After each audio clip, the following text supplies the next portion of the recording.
Sa bawat sulok ng mundo, mayroong mga OFW na hindi nila ginusto ang kanilang sitwasyon na meron sila.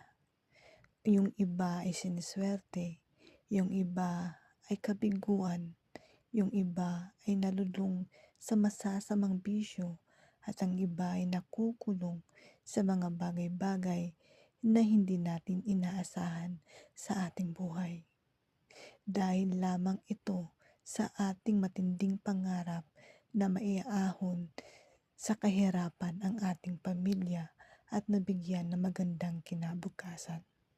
Ngunit yung iba ay naliligaw ng landas dahil minsan sa kalayaan at magandang buhay at pagkakataon na binigay sa kanila.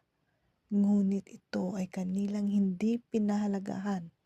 Ito ay kanilang inabuso hanggang sila ay nalulung sa bisyo na hindi na nila ito natatakasan.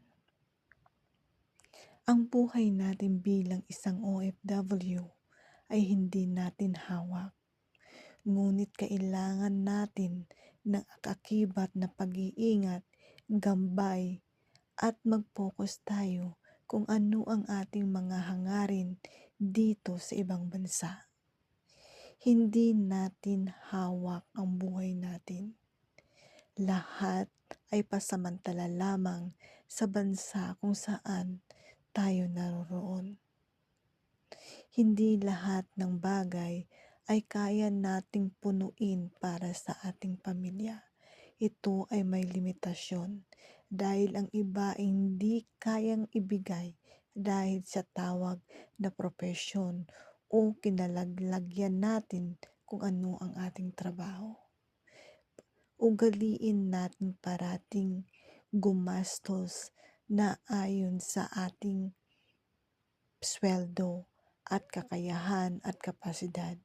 Huwag tayong malulun sa material na bagay na hindi naman natin kayang buhatin o tustusan ang luho na nakikita natin sa ating paligid dahil ikaw lang din ang magdudusa, kabayan.